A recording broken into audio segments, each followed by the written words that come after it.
Welcome back to the Believe in Badgers podcast on the Believe Podcast Network, presented by betonline.ag. Once again, I'm Matt Perkins, joined as always by Badger legends Matt, the Hebrew Hanser Bernstein, and Demo, David Mormon. Back to back today, guys. So good to see you. Matt Perkins, it's great to see you. I feel like this was a room I could have sat in for a long period of time, being a 270-pound, 265-pound fullback. But we had to bring in Mormon, who is actually sits in this room and used to be a big ugly up front. And it's going to be a fun chat. Yes, Bernie, you're big enough, but you're too short. So I'm bringing the height to the table. I'm like 6 inches too short, maybe more. Well, we're bringing in offensive line coach Jack Bickenll Jr. We are so pumped to have you, Coach. Thanks for joining us today. Thank you, guys. Excited to be here.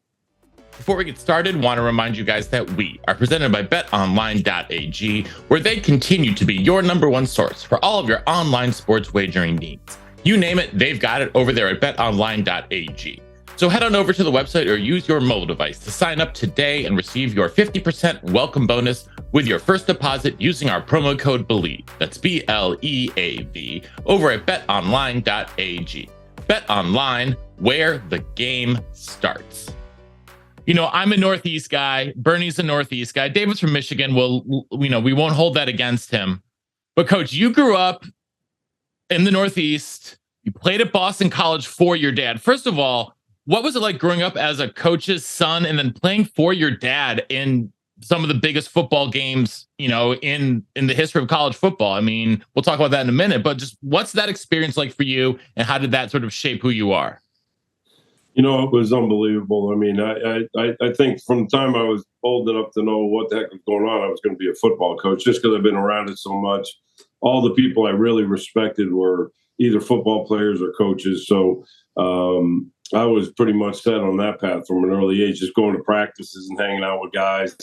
And it's such a, when you're a young kid, and you're able to go into a locker room of college or whatever, it was just so cool. And then just being able to grow up and play for him, what a blessing. I mean, it was, something that in the very beginning, it was a little bit iffy. The guys had to get the feel of, hey, I'm not going to be running back telling my dad what's going on or anything like that. But once I kind of earned my way, it ended up being such a great thing. And to have Doug Flutie come right along at the same time. And like you said, we're, ended up 4th in the country one year, 5th in the country the next. It was just memories that were unbelievable, but being able to share them with your dad and your mom and, my family was even more special for sure. Wow. I mean, first of all, that is fantastic. Now, you were there I think you were on the field for the Hail Mary. Yeah. I was the first guy to touch the ball. Let's get this straight. Only 3 people touched it. So I snapped it for sure. What's it like playing with a legend like Doug Flutie? It was absolutely amazing. I don't care what anybody says. To me, he's the greatest quarterback ever. I don't care if it's college or pro. Now, obviously, everybody's going to meet with skepticism, but I still say he got screwed in the pros. He would have had, but he goes up to Canada. He's sure heck the greatest pro quarterback in Canada, I'm sure. So, but it was just amazing. He was magic. He really was. I mean, look at me. I was not very big, and that actually worked out well because he wasn't very big either. And we're in a 4-point stance back then. I don't know if you guys even know what that is, how a center even gets in that. But so it was just he just gave you that feeling that there's no way we're going to lose the game. And I can remember playing at Alabama and we go down by 14. They returned our opening kickoff in the second half, and man, he took charge and we went right down the field and scored. And then, of course, the Miami game where it was the Hail Mary, I had basically given up. I'm not going to lie to anybody here. I'm like, we're screwed. And I will never forget, he got in the huddle and he said, hey, listen up. We just got to get this thing past midfield so I can throw one up in the end zone. And to me, like, that was the ultimate leadership because it gave everybody a plan. We're like, oh, okay, that's not too hard getting it past midfield. But son of a gun, if he didn't do it, we got past midfield. He threw one up and we won the game. So it was a special thing. He took very average player like myself to the Cotton Bowl at the heights that I never would have been to. I guarantee you that. So it was a lot of fun. Coach, it's I got a chance to play with Jonathan Taylor when I was at Wisconsin, and it was like one of those things. Like, he's just another guy in the locker room for the most part, but also like on the field, all of a sudden, like, it kind of hits you like, man, this guy's something special, and you realize it in real time. Playing with a guy like Doug Flutie, did you know it at that time he was going to be a legend, or was it kind of like after the fact, looking back, you're like, man, that was pretty cool? At the time, I mean, he was just another guy. He wasn't even playing quarterback. And matter of fact, my dad was the head coach, and obviously, I can remember sitting at an All-Star game. I played at the high school ball up in Maine, and so I was watching the Massachusetts All-Star game, and Doug Flutie was playing. And I remember my dad sitting up, and he leaned over to me and said, "Guess what? That kid's going to play quarterback." Because at the time we weren't really even sure. Of course, there was not another Division I school that offered him, and he certainly wasn't the big name coming in. And I'll just never forget that. Then we were playing Dan Marino at Pittsburgh. Believe it or not, we were having breakfast or whatever, and he looked so cool. And I wasn't even playing at that time. This was the first year, and but he went out and did an unbelievable game. I remember after the game, we lost a close game, and usually my dad just wants to, just so upset about it. But he said, "Let's stop by Tony's Italian Villa on the way home." I was shocked. I was like, "Wow, you don't even seem that upset." I remember him saying, "Well, I know one thing. We got ourselves a quarterback." So that was probably the first time where I was like, "All right, this guy might be the real deal." And then, of course, from there. So by the end of it, for sure, you started saying, "All right, this is pretty special." I don't think you ever think like that Miami game was going to be what it was. I mean, people still talk about that, but for sure, once you won the Heisman, you said this is a pretty special deal for a guy that's literally 5'9", when you think about it, on a team that was 0-11 the year before we got there. And then to turn that thing around, that was an amazing accomplishment for sure. What have you learned from that turnaround that you've been able to apply to your coaching career?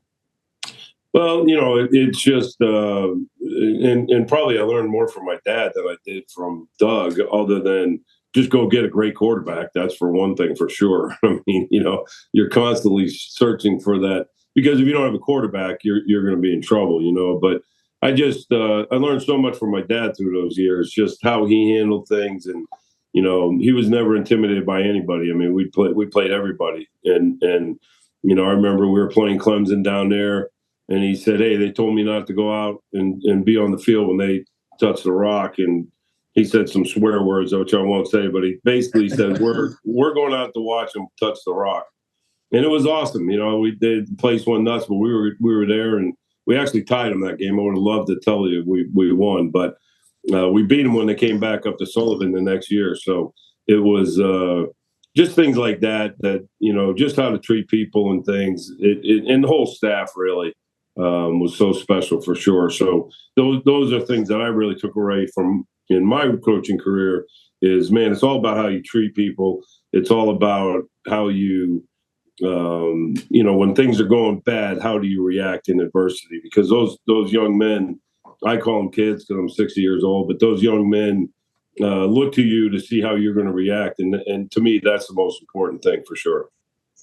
Coach, I love that. In your intro press conference, I think you mentioned something like, the only thing I know how to do in this life is coach offensive linemen. I don't want to do anything else. Don't know how to do anything else. And I think that's a pretty common mindset by the best offensive line coaches in the country. Yeah. It takes a special kind of leader, special kind of man to coach that position, right? 5 guys all on the same page at once, physical, smart, tough, dependable, all those things. What made you decide that you wanted to dedicate your life to coaching offensive linemen? Like I said, I never thought of doing anything else. I mean, I really didn't. Obviously I wanted to eventually become a head coach, which I did. I was at Louisiana Tech for 8 years as a head coach, and I enjoyed that. I still was very heavily involved with the offensive line, because you just can't get away from it. But you're right. It's the one position, we're never complaining about we're not getting the ball, because we never get the ball, so it's not like we even have. But man, what a great bunch of guys. And, it really is, it really is so special when you can get 5 guys, because as you know, if 4 guys do it right and 1 guy screws it up, the whole thing's blown up, and so you got to get 5 guys to do things exactly correctly. And that's why I'm always talking to them about precise technique is so important. And then we have to strain. We have to play hard and strain. And if you can get 5 guys doing that, then you got a pretty special group. And that's what I think we have here for sure. Coach, what you said it before, but you said surrounding yourself with a good coaching staff. What makes this coaching staff so special that you wanted to come to Wisconsin and be a part of it? Well, to be honest, I didn't know the other guys. I knew Luke Fickell a little bit, but I paid attention to Luke Fickell, and I always was very impressed with how he was at press conferences and different things. And Phil Longo, who knew Luke Fickell very well, who I totally trust Phil Longo. So, when he was so high on Coach Fickell, that was good enough for me, and I mean, let's face it, Wisconsin offensive line coach, that's a pretty big deal, and that's something that I can remember being in the NFL and looking on the Exo stuff and looking up Wisconsin. They were running outside zone at the time as well as anybody. It's probably around 2012, 13, whatever, but I would actually study them. And there's not many people that I was studying back then, but Wisconsin was always a team. You always looked like just these big old dudes that were coming off the ball, So it was one of those things where, and to be honest, I've never coached in the Big Ten. I was excited about that, and but just the opportunity to be at such a storied program. I mean, 21 straight bowl games. As far as I know, no one else can even say that. And so to be part of that tradition and the O-line tradition here. I mean, everybody in the country knows about the O-line tradition at Wisconsin, and so. That was something I wanted to be a part of for sure. Man, we always bring up these things that make me cringe, Coach. I was there. My redshirt year was the year we didn't go to a bowl game. So like all the, it cuts like a knife to hear it. Although I'm sure you did not know that, but sorry about that. Yeah, no, it's okay. It's okay. At one point, we didn't lose the Axe since 2003, and I was on that field as well. Yeah. So some of these things are please don't ever not go to a bowl game, or lose the Axe. Losing the Axe is the worst. I happened to be walking by the locker room. I saw that empty glass case right there. So that believe me, we have to walk by it every day. So we're gonna definitely circle that date for sure. Believe in Badgers is excited to be brought to you by Infinigods. Infinigods is a gaming studio with a suite of free, fun-to-play games centered around ancient mythologies and civilizations. Visit Infinigods.com to play their first game, Infinimerge, and learn about their upcoming tower defense game. Play for fun or play to compete and take your shot at winning digital collectibles. That's Infinigods at Infinigods.com, unleashing the power of blockchain games. All right, so coming to Wisconsin, though, obviously one of the things that you talked about was, the guys have to learn a lot of new stuff. Because it's a different system. It's the first time they've had a philosophical change offensively in a very, very long time. What has been the biggest pleasant surprise for you in this process and in getting these guys up to speed? And what's been the most difficult hurdle to date? Well, I mean, probably the most pleasant surprise, honestly, has been the depth here. I mean, we have a lot of guys that can play, and we got some young guys that are going to be pressing to play. And so, I mean, it's definitely the most depth I've been around. And so that's great because I'd love to rotate guys in. I'd love to keep them fresh. You don't have to play 5 guys for 80 plays a game for 14 weeks or whatever. So that's exciting. A lot of times you're going to get injuries anyway, so you're going to have guys be ready to go. But the depth for sure. And it is a different offense, but in a lot of ways it's very similar, rather than maybe having a fullback, sorry, Bernie, but we got rid of that guy and maybe put a real fast receiver in there. I don't know. It makes sense to me. But what a difference.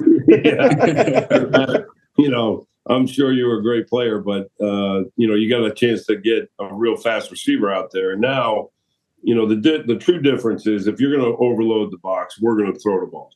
And we are truly going to take what they give you. And a lot of people are going to say that. Everybody's going to say that.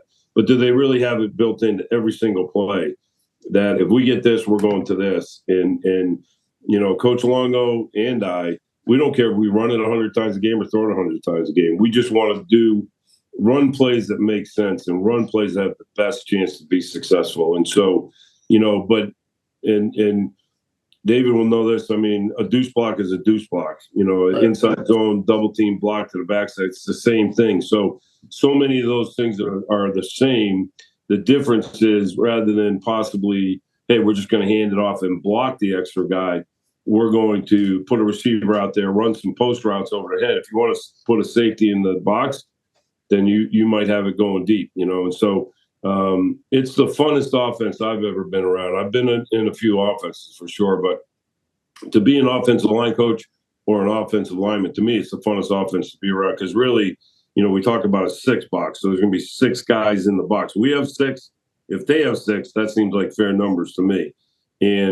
But it's really not fair because all we got to do is get a hat on a hat, give it to a big back, and they're in serious trouble. So those are the things that we're always striving for, and that's what I'm saying. It makes sense. Probably the one thing that we maybe have to work on a little bit is just some more of the straight drop back pass protection, I would say. Although we've got some guys that can do that, but maybe they haven't quite done it to the extent that they're going to do it because we are going to definitely throw the ball also. So we're going to try to be.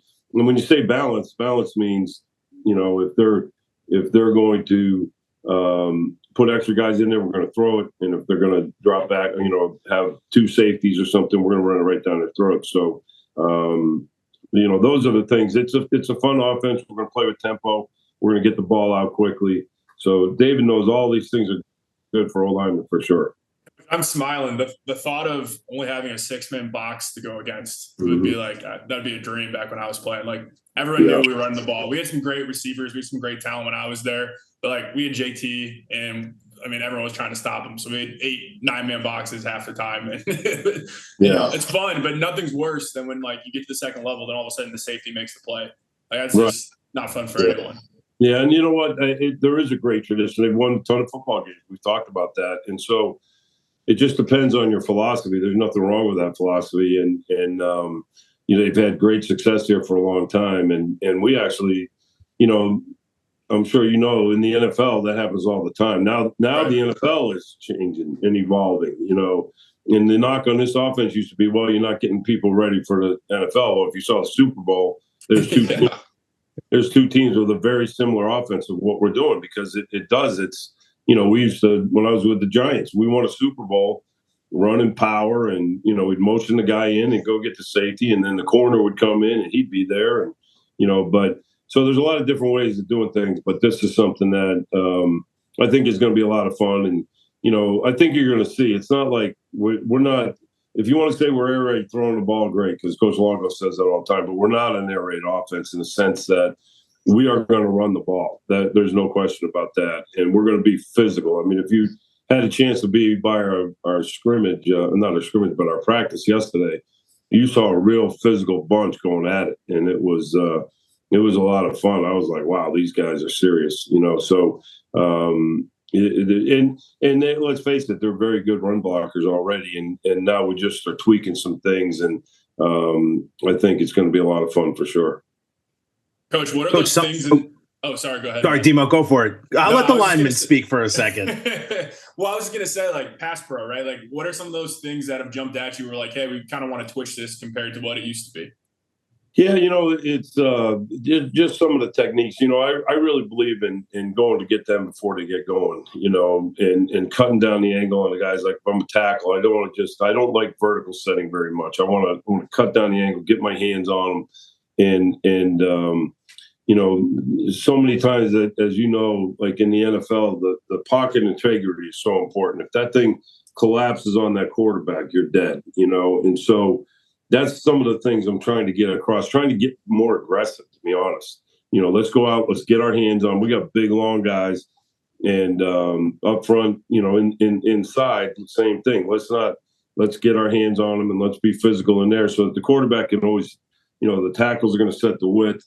And then we got to set steps. So the quarterback can always step up as opposed to trying to be flushed out of it. So, and again, it's not like they're, just really struggling with the technique or anything, but just some of those things. I think the more you do it, the better you get at it. And they're probably going to be doing it a little bit more than what we've done in the past. Not anything ridiculous, but and it's not like they're really totally struggling. I can just tell there's some things, maybe scheme wise, picking up pressures and things that maybe they haven't done. And part of it's just a different offense, and it may be protection or whatever. And so now they're trying to learn that. And as you know, when you're the line coach, you kind of go out there and you put something in, and they put a defense in, and you make mistakes. You come in and correct it, and then the next day you go out there and we put in a whole bunch of new stuff. So today, so you got to make those mistakes, come in and correct that, and then so we're through that process right now where we're making some mistakes, we're correcting it, but they are picking up extremely quickly. And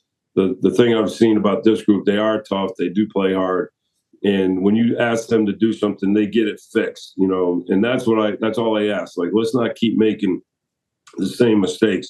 Let's get this thing fixed so then we can progress as an offense. But can't tell you how impressed I've been with their character, with their work ethic, and they're just a great bunch of guys. Well, Coach, some of us like a 9-man box. Just saying, it's kind of fun to run power against 20 other people. Not always. It's not really that fun. But Coach, you mentioned some of the running backs. And Coach Longo said we have to run the ball with the guys we have. What's impressed you with the running back room? I mean, we have some of the best guys usually in the nation year after year after year, and I think that's going to continue. I actually think it might get better with you and Coach Longo on the offense.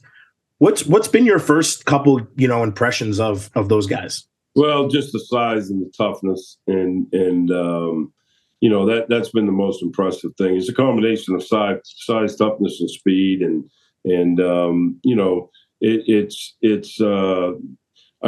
I really feel like these guys got a lot of reps at things like power or whatever it may be. So the run game, they're extremely well versed, including the running backs, because the running backs, they've got to be able to see different things. Like we got in the pistol and ran outside zone, and man, it was 3 steps and they cut it up, and we had guys, linebackers running through, and the O-line would kind of a real tough look, whereas a 4-eye and the guard came back on it and got it. And so the things I'm saying about pass protection with the running backs and the O-line are the exact opposite. Like, they've had a lot of reps at that stuff, and so things are coming much more naturally to them with all those situations. But like you said, I know you like 9-man boxes, and that's how you made your living, and that's great.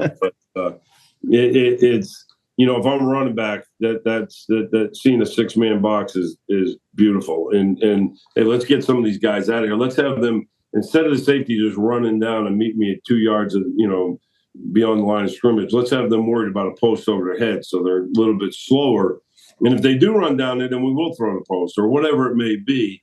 But if they don't, they got to worry about those RPOs and things, so they aren't filling quite as quick. So, like you say, I think it's going to be, again, we haven't played a game yet. We gotta prove it, and we're in the process of working hard to do that. But I think everyone's going to be really happy with, anybody thinks we're not going to run the ball or be physical or that tradition of because the five guys up front, they're not doing one thing different. We're still running inside zone, outside zone. We're running counter, power, double teams, so we're not doing anything different. And so I think everybody's going to have, hopefully we're going to have a lot of fun watching this. And we've got some big physical backs that I think are going to do a great job. I'm pumped to see it, Coach. I'm pumped to see it, man. I think we're all pumped to see it. Even, even Bernie, even if he doesn't really want to admit it. Coach, one of our favorite people that we've met in this new staff is Brady Collins. First of all, what has obviously, especially, strength staff and offensive line coach offensive line group have to work a ton together, not only because, as Demo will probably remind us, the O-lines are the strongest guys on the team. But not also always. Because whatever you say, Vern. I definitely wasn't, but but also because they're also because the position just demands such intense S&C. What's your relationship like so far with Coach Collins, and how have you guys been sort of earning that trust with each other?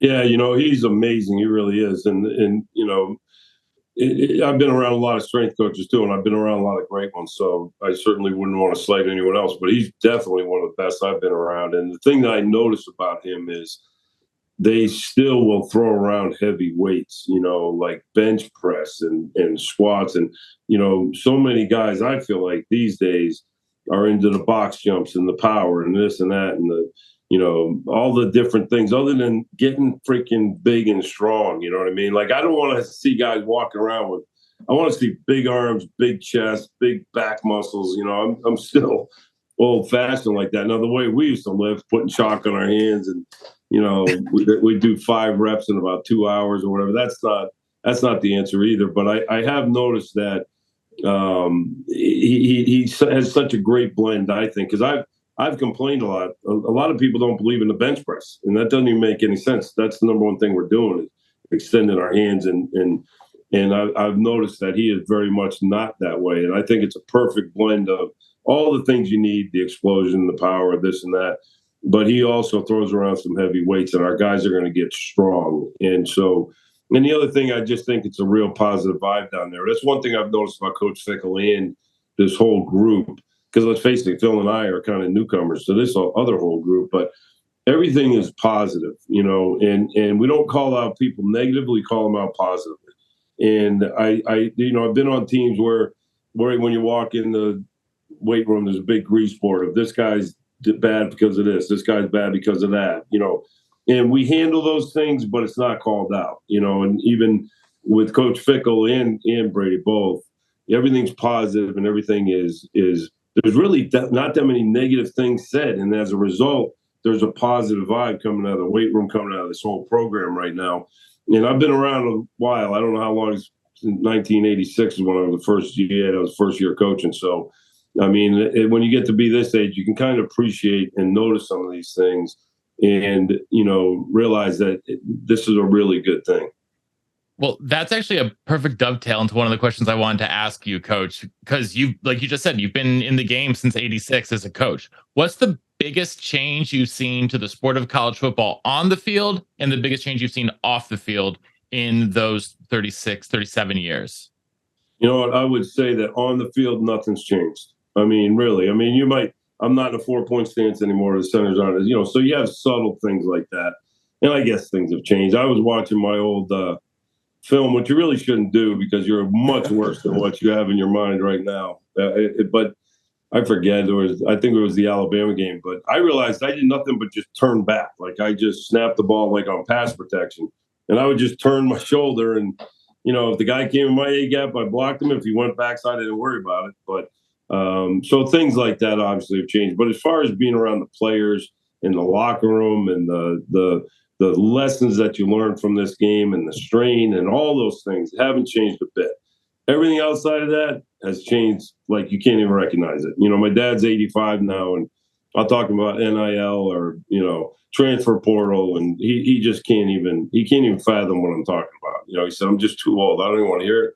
So it's certainly been a challenge. It's, the social media, I mean, that stuff is terrible.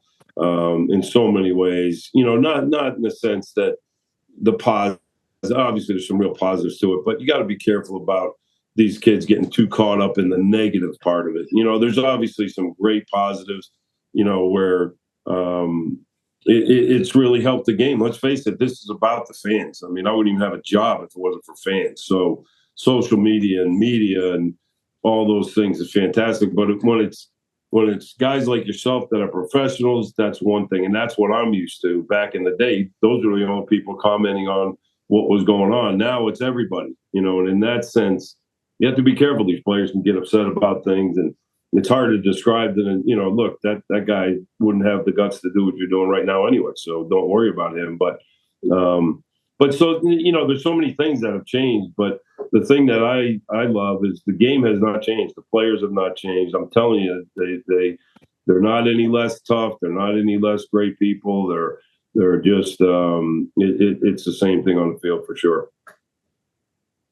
But you bring up the NIL, which is very interesting. I would have been a trillionaire by now. Right. I would have made $15 probably. But is this something like do all the coaches get involved in this? Is this only the side for so you're not involved in any NIL talks? Absolutely. Yeah, I don't even think in the state of Wisconsin, I don't even know if you can be if you're a coach. I think just the collective has to handle that, right? Yeah. I even like I said, now I've been a few places, obviously, and this thing just came up like 2 years ago or something. I mean, I never even talked about it more than 2 years ago, but we have absolutely nothing to do with it. Thank goodness, because I don't know who makes what. I don't know how that happens. I have no idea about anything, and neither do any of the other coaches, and so, and I think there's a lot of schools just, feeling their way through this thing also, and there's some schools that are a much different situation than others, you know what I mean? And so the nice thing is I don't have to deal with it, but let's face it, in recruiting it comes up, and so it's been something that has changed the game. I think they're going to rein it back. There's nobody knows what's going on with the whole thing. I don't think, there's a lot of rumors out there, this and that, but it's thank goodness as coaches, we don't have one thing. I don't even have to think about it or deal with it, because that being able to just coach the O-line, that's the nice thing that when you talk about all the differences, there's a lot of differences that you have to deal with. But you know what? Just being able to get in that room with those guys, that hasn't changed one bit. The locker room hasn't changed. I don't know if Dave would agree or Bernie, you'd agree, but I feel like, through the years, it's the same thing. And that's why I coach, because I just couldn't get away from the locker room and the camaraderie, and the people that are involved with the game of football are the people I want to be around. They really are. And so none of that stuff has changed. And Coach, I think Bernie and I talk about all the time, like we'll have different people come on the show and tell their stories of their experience at Wisconsin. And like we laugh because virtually it's almost everyone has had a similar experience, because it's a special place, special locker room. We all have gone through very similar things. Those grinder, 30 period practices, hot in the sun, camp, like we've all been through it. And then we all have fun afterwards. And it brings me to my question, like Madison, right? Awesome city. I'm not sure if you had time to kind of check it out yet, but I know as an old lineman, like outside of football, our favorite thing to do is eat. And there's some great restaurants. Have you been to any place that is like, stuck out to you since you've made the move? Well, I'll tell you what, like you said, we don't have as much time as you think. It is. That's the one talk about another thing that changed. There is no off season anymore. The off season is worse than the season now for a coach. It really is. I got to get to the season so we can slow down.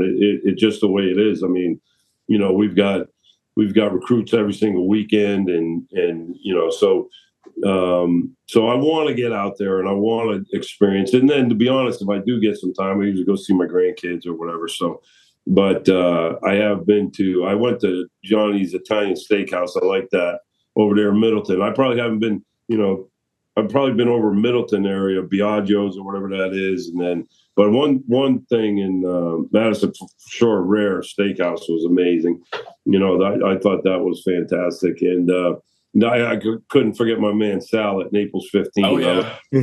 That's, Sal's the guy. He's my guy. He's unbelievable. He's unbelievable. I love that dude. And so, and I feel like I know, Matt was talking about being from the Northeast. You feel like Italian food. And that is legit Italian food.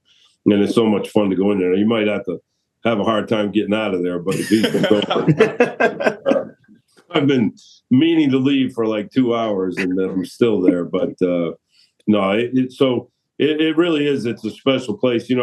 I like I said, I'm not just saying this because I'm on the Zoom or anything, but I've been in so many different situations. I've never been around a group of young men more dedicated, more hardworking, more, and I don't want to say anything, but not getting in trouble, knowing me, something, but I mean, I go to the academic meetings. We just had one this morning. It's the most boring thing ever. That used to be extremely exciting because you don't want the head coach. He gets mad if your guys are screwing up, so I'd always call the guy right before. What do I got to worry about? Here, it's like they have not said one thing yet. I mean, not one guy yet. I mean, it's like, you got to be kidding me. And it's the same thing. I mean, we go to meetings, they're there 10 minutes early. I'm like, guys, I mean, we don't start till 7:15.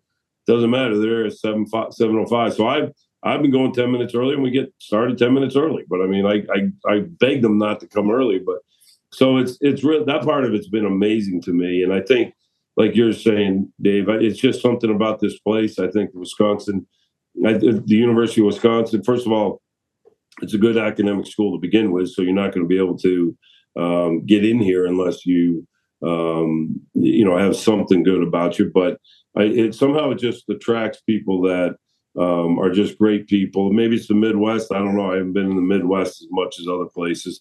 Or are we the upper Midwest? I don't even know. We probably are, right? Is that what we consider ourselves? Yeah, I'd say upper Midwest. Yeah. Wisconsin, So, Minnesota, Iowa, the UP of Michigan, which no one really wants to claim, but they do begrudgingly. Hey, I'm just talking about the UP. You're from the Mitten. You don't get to. I mean, do you really want the UP anyway? Yeah, we want it in the summertime. Oh, it's true. In the summertime. For the 1 month of the summer. All right, Coach. I know we got to get you out of here. We already run over time, but I got to ask one last quick question. You talked about NIL. When you were in college in 1984, what would your dream NIL deal have been? That's a very good question. It's hard. First of all, I wouldn't have gotten one, but I would have loved to see what Doug Flutie had gotten. I guarantee you that, because he would have done something pretty special. But it would probably have to be something to do with food, like some kind of restaurant thing. Maybe a pizza deal where I got all the pizza I wanted for any time I wanted it. That would be a pretty good deal. Spoke like a true alignment. Yeah, exactly. Had to have something to do with food. Absolutely. All right. Well, Coach, listen, thank you so much for spending some time with us here today on the Believe in Badgers podcast, presented by betonline.ag and part of the Believe Podcast Network. For Coach Bicknell, David Mormon, Matt, the Hebrew Hammer, Bernstein, I'm Matt Perkins. And until next time, on Wisconsin. On Wisconsin. Hey, Coach, thank you so much, man. This is so special. Thanks, Coach.